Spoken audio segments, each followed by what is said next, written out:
American culture, everyone's like, oh, you should be a doctor, a lawyer, an engineer. But then growing up, like, I would hear a lot of Filipino parents say, like, you should be a doctor, an engineer, or a nurse. Why are there so many nurses, you know? Like, as a Filipino American, I didn't understand, like, my mom was a nurse, but I didn't understand, why are there so many like her and so many other Filipino women and men too? Like, why are they all nurses? Since the 1970s, the Philippines has been the largest supplier of internationally educated nurses. Though Filipinos make up just 1% of the U.S. population, Filipino nurses make up about 4% of the nation's 3.9 million RNs. And Hampton Roads, Virginia is home to the largest community of Filipino-Americans on the East Coast. My mom was born in 1954, and she's always wanted to be a nurse. The white cap by then, for her, it meant something special to her. Nursing for her has helped fund dreams for her family, for her children, but also for herself. And even though she doesn't think whatever she's done is noteworthy, to me, it's such a proud history for me as her son. There were 160 Filipinos counted in the 1910 census, but by 1930, 45,208 Filipinos had been counted. Among them was Felicidad Asina, who came to the U.S. in 1926, settled in Ohio, then Washington State. After the Hill-Burton Act of 1946, which fueled construction of new American hospitals, the 1948 Exchange Visitor Program, and the Immigration Act of 1965, tens of thousands more Filipino nurses arrived.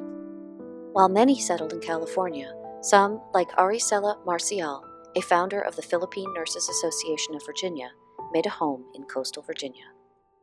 The third wave of migration occurred after 1965, when nurses like Estelita Davis, who settled in Charlottesville and worked at UVA Hospital, arrived.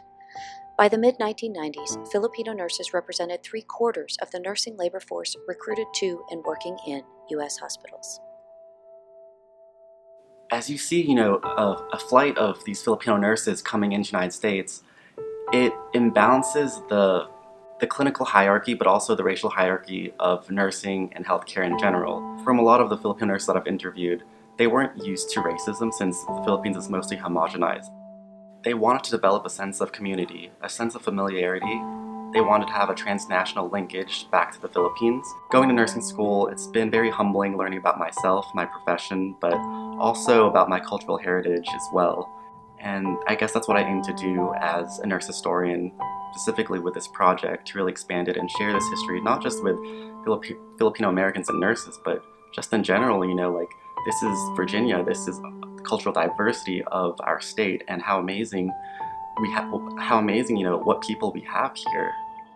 This is how I give back to my mom. This is how I give back to everyone, all my predecessors. This is how I want to make their legacy known to everyone. So for me, like, when I have my children, they'll know what my mother, these nurses have done, and they'll know the story of how they came to be as well.